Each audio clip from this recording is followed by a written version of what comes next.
MV लीला Liberian के झंडे वाला एक शिप अरब सागर के रास्ते सऊदी अरब को जा रहा था। अचानक इसमें 5 से 6 समुद्री लुटेरे बंदूक के साथ चढ़ जाते हैं और जहाज को हाईजैक कर लेते हैं। 4 जनवरी को करीब 1 बजे से 2 बजे के बीच में जहाज चालकों ने यूके मैरीटाइम ट्रेड और ऑपरेशन को इसकी सूचना दी और मदद की गुहार लगाई। यूके मैरीटाइम ट्रेड ऑपरेशन ने इसकी सूचना भारतीय नौसेना को दी। भारतीय नौसेना ने तुरंत एक्शन लेते हुए भारतीय नौसेना के गश्त विमान P-8I को काम पर लगा दिया और चालक दल को खुद को बाहर निकलने से मना कर दिया। दरअसल चालक दल जिस सिक्योरिटी में छुपे हुए थे उस सिक्योरिटी को तोड़ना समुद्री लुटेरों के लिए लगभग नामुमकिन था। इधर नौसेना ने जहाज के चालकों की सुरक्षा को सुनिश्चित करते हुए जहाज से संपर्क स्थापित करते हुए अपना काम चालू कर दिया। इसमें उसका साथ दे रहा था INS चेन्नई। इंडियन नेवी के मिशन मूड में आते ही INS चेन्नई MV लीला की तरफ बढ़ने लगा और इसी बीच नेवी ने इस इलाके की दूसरी एजेंसियों के साथ समन्वय स्थापित किया।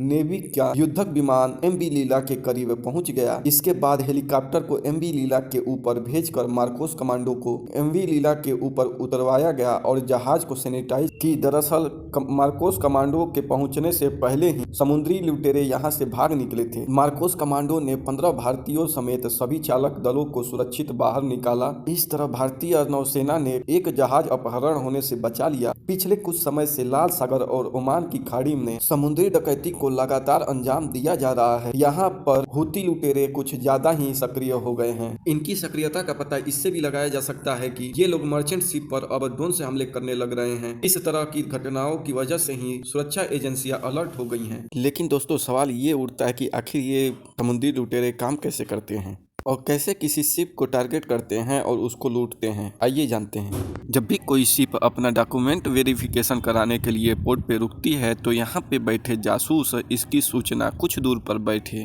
समुद्री लुटेरों के पास पहुँचा देते हैं कि ये शिप बहुत भरी हुई है और इसमें बहुत ज्यादा माल भरा हुआ है। सूचना मिलते ही जो समुद्री लुटेरे होते हैं वो इस शिप का इंतजार करते हैं और ये अक्सर उस शिप को टारगेट करते हैं जिस शिप में तो बहुत ज्यादा माल होता है या फिर वो किसी बड़े देश की शिप होती है। तो ये लोग उसी शिप को टारगेट करते हैं और ये शिप को किडनैप करते हैं। शिप को किडनैप करने के बाद वो इसे ऐसे जगह पर ले जाते हैं जहां पर किसी भी देश का कोई कानून नहीं लागू होता है। अब सवाल ये उठता है कि ये इतनी छोटी बोट से इतने बड़े शिप को कैसे किडनैप कर लेते हैं, कैसे हाईजैक कर लेते हैं। इसके लिए वो शिप का पीछा करते हैं और पीछा करके रस्सियों की मदद से शिप के ऊपर फेंक कर रस्सी उस पे चढ़ जाते हैं और शिप को हाईजैक कर लेते हैं। इनके पास बहुत ही हाईटेक गन्स होती हैं जैसे कि AK-47। शिप को किडनैप करने के बाद ये शिप के मालिक से एक बहुत बड़ी रकम की मांग करते हैं और वो रकम लेकर ये फिर से शिप को छोड़ देते हैं। शिप किडनैपिंग की वजह से हर साल शिपिंग कंपनी को लगभग $5 से $9 बिलियन